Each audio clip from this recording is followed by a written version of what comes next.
सद्गुरु साईनाथ महाराज की जय। सुप्रभात साई प्रभात।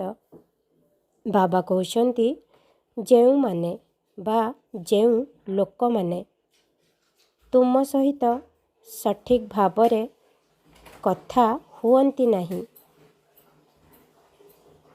तुमे जेबे कथा हुओ सेमाने तुम कथा शुणती नहीं, सेमानंक सामनारे तुमे अधिक कथा हुओ नहीं। कारण सही लोक माने सेमाने तांको दुनिया रे रुहंती एवं सेमाने तुमको बुझिबाकू चाहंती नहीं। सेमानंको लागे कि तुमे भूल अट,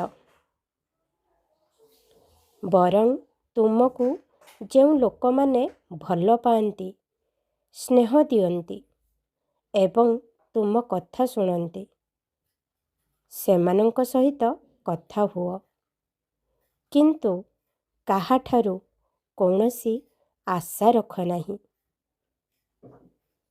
जेतेबेले कौनसी आशार कथा आसे तेबे केवल मो आड़कू देख, मु अच्छी, तुमको कदापि एका छाड़िबी नहीं कि केबे भी रागिबाकू देबी नहीं। सबुबेले हसमुख हुओ, काहिंकी ना मु तुमर हस हस मुह पसंद करे पिला माने। मोर आशीर्वाद सबुबेले तुम सहित अच्छी। मने रख केही तुमको बुझू कि न बुझू, मु तुम मनरे थिबा प्रत्येक कथा को बुझी थाए। एही कथा को सर्वदा मने रखि थाओ। आसंतु सांग होई आजिर दिनटी पाई बाबा को धन्यवाद देवा एवं बाबांकर प्रार्थनारू निजर दिन को आरंभ करिबा। ओम श्री गणेशाय नमः। ओम श्री साईनाथाय नमः। साई बाबा के 11 वचन। जो शिरडी में आएगा आपत दूर भगाएगा, चढ़े समाधि की सीढ़ी पर, पैर तले दुखों की पीढ़ी पर, त्याग शरीर चला जाऊंगा, भक्त हेतु दौड़ाऊंगा, मन में रखना दृढ़ विश्वास, करे समाधि पूरी आस।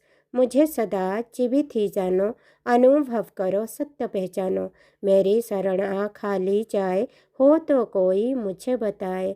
जैसा भाव रहा जिसी जन का, वैसा रूप हुआ मेरे मन का, भार तुम्हारा मुझ पर होगा, वचन न मेरा झूठा होगा। असह्यता लो भरपूर, जो मांगा वो नहीं है दूर, मुझ में लीन वचन मन काया, उसका ऋण न कभी चुकाया। धन्य धन्य ओ भक्त अनन्य, मेरी शरण तज जिसी न अन्य। अनंत कोटि ब्रह्मांड नायक राजाधिराज योगीराज, परम ब्रह्म श्री सच्चिदानंद सद्गुरु साईनाथ महाराज की जय। शिरडी महाराज की जय। ओम साई राम, जय साई राम।